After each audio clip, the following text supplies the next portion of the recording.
¿Sabías tú que la Biblia es uno de los libros más antiguos de la historia?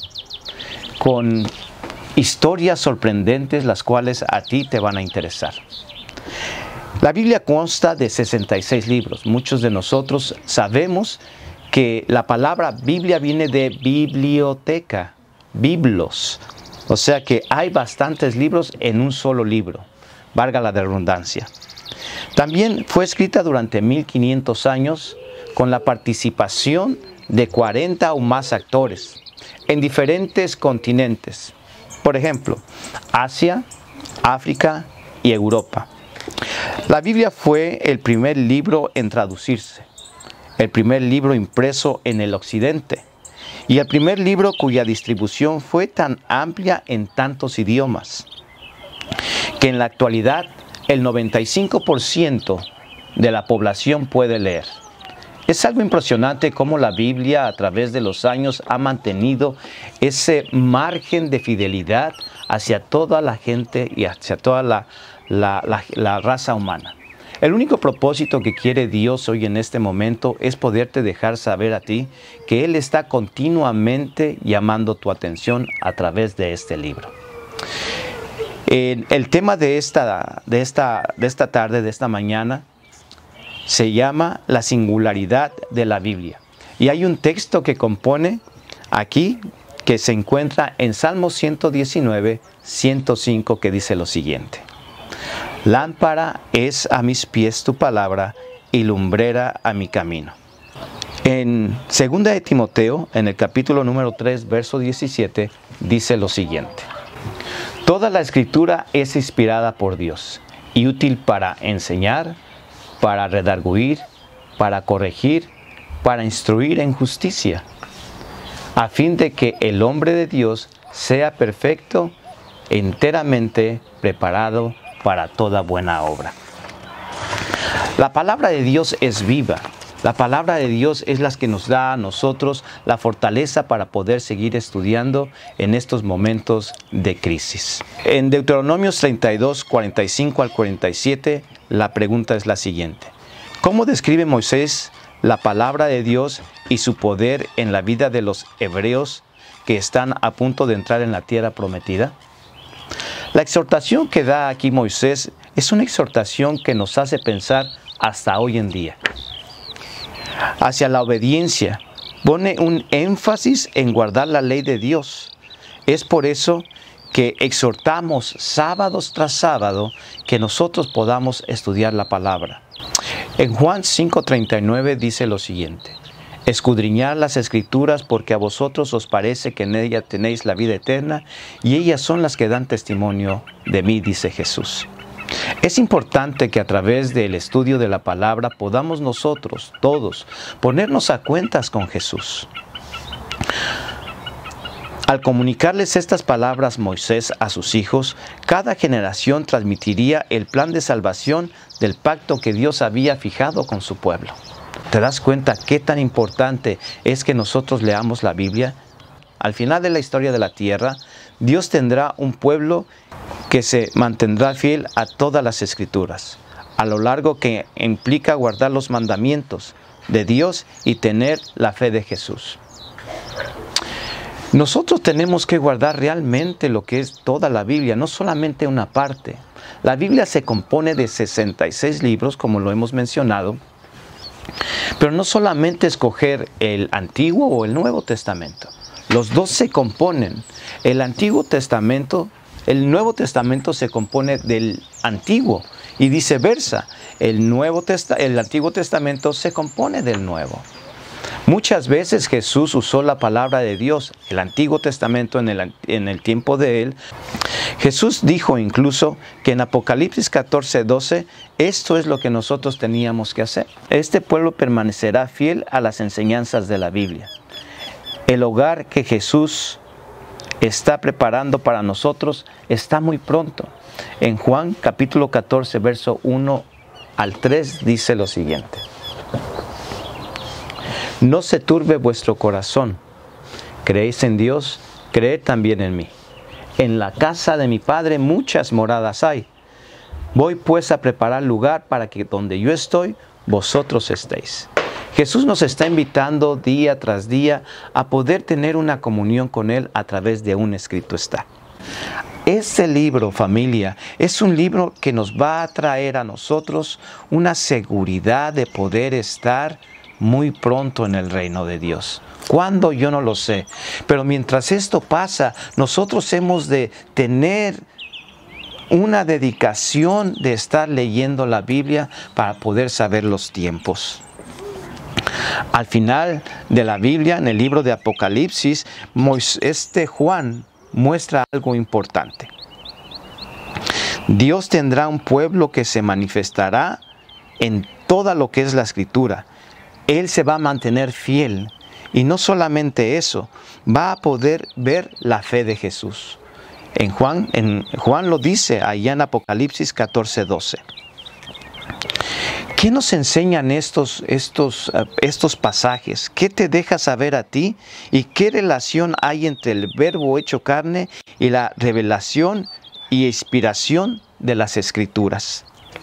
Jesús, dejando marcado el camino que muchos estamos siguiendo en esta oportunidad, Dios ha dejado el camino trazado para que nosotros podamos ir en Él. Ese camino trazado es la Biblia. Ese camino trazado es Dios, el cual nos da a nosotros la vida y nos muestra la verdad. Con su vida ejemplar, Jesús nos mostró que podemos lograr el propósito de poder llegar a esa Canaán celestial. Muchas de las gentes también se pregunta quién escribió la Biblia. Hay un signo de interrogación en estas preguntas de este siglo. Los jóvenes ya no se van a la Biblia. Los jóvenes no quieren leer la Biblia. Los jóvenes ven a Dios como un Dios que no existe. Por eso que Moisés viene acá y les dice en ese tiempo la importancia de nosotros los padres en poder decirle a nuestros hijos cómo poder leer la Biblia y más que nada cómo obedecerla. Más que nada cómo obedecerla. Hay muchos escritores en ella. Por ejemplo, Moisés, lo hemos mencionado a través de este estudio. Moisés escritor de los 5 primeros libros de la Biblia. Jeremías, uno de ellos. Daniel, Mateo y Pablo. Personajes completamente diferentes unos de otros. Por ejemplo, Moisés fue hebreo y fue creado en un palacio. Iba a ser un guerrero. Era un soldado. Pero también vemos a Jeremías, un hombre o un muchacho que dice que no era digno de poder pronunciar la palabra porque solamente era un niño. Daniel, un hebreo también que fue en el cautiverio y su liderazgo fue tan grande que lo podemos leer ya que en el trimestre pasado lo estuvimos estudiando. Mateo, un tesorero que no era muy bien visto en su tiempo. Vemos a un Pablo y a un Juan también. Diferentes personas fueron las que se tomaron el tiempo de poder escudriñar las palabras. ¿Para ellos fue fácil? Seguramente que no. ¿Es fácil para ti? Seguramente que no. Por eso es que venimos hoy en este día a que tú tomes el tiempo, porque tenemos tiempo. En este tiempo de angustia es cuando nosotros tenemos que empaparnos de lo que dice la Biblia. Te pido hoy a ti, a que tomes ese tiempo y puedas escudriñar la Biblia. Tenemos tiempo. Todos tenían algo en común. Estos personajes, todos tenían algo en común. Fueron llamados por Dios e inspirados por el Espíritu Santo, con el fin de escribir mensajes para su pueblo sin importar cuándo o dónde vivieran. ¿Dónde estás viviendo tú? ¿Dónde nos estás mirando ahorita en este momento? Quiero hacer un hincapié y nuevamente repetir, ven y toma el tiempo de escudriñar la palabra. Sabemos nosotros que en ella tenemos la vida eterna. Las cosas que se escribieron antes para nuestra enseñanza fueron escritas. ¿No es algo extraordinario? Está capacitándonos a nosotros para ver en qué momento del tiempo, en qué momento de la historia nosotros estamos. La Biblia como profecía. Muchos quieren saber de lo que pasa proféticamente. Incluso en este tiempo del coronavirus, muchos se arrastran a la Biblia tratando de buscar dónde es que estamos.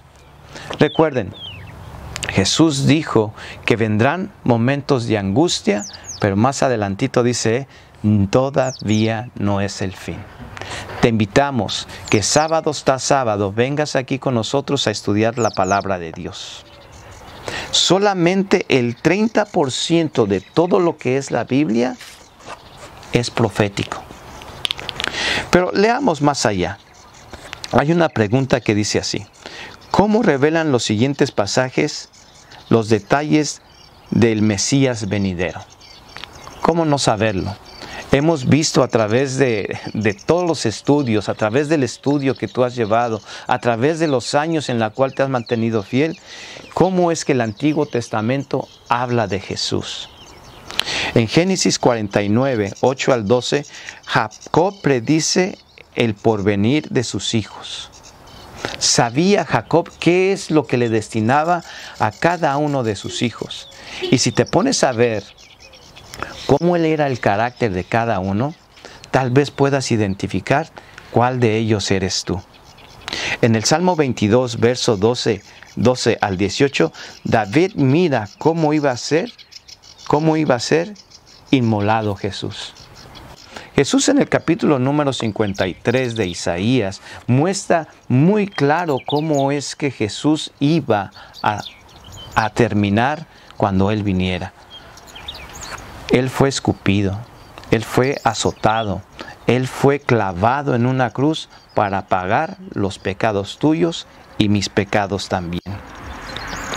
Hay al menos 75 predicciones mesiánicas directas al Antiguo Testamento. Escucha nuevamente.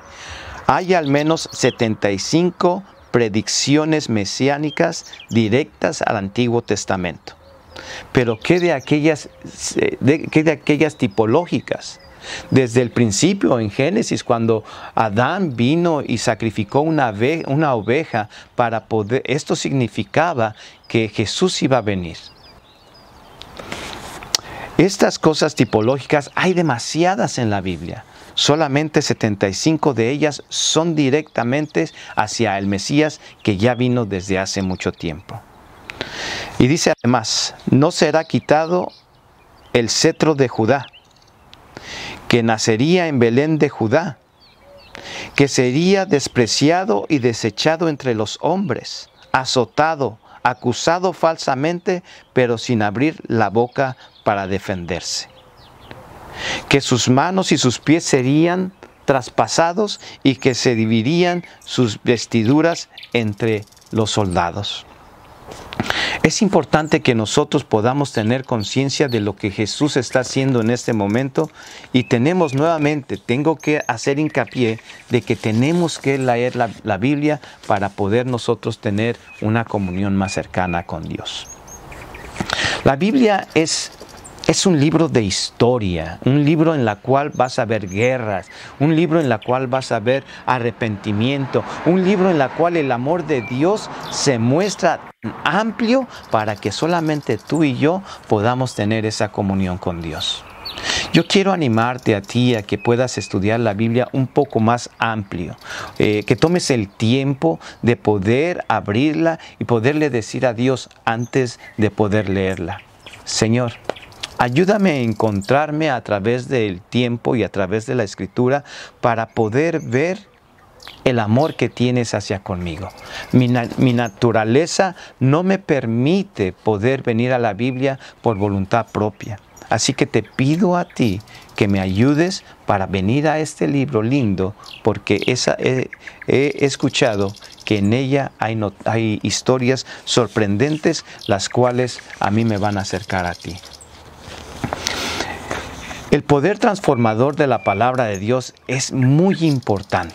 Hay una pregunta que dice así: ¿qué hace que el rey Josías, hablando del Antiguo Testamento, rasgue sus vestiduras?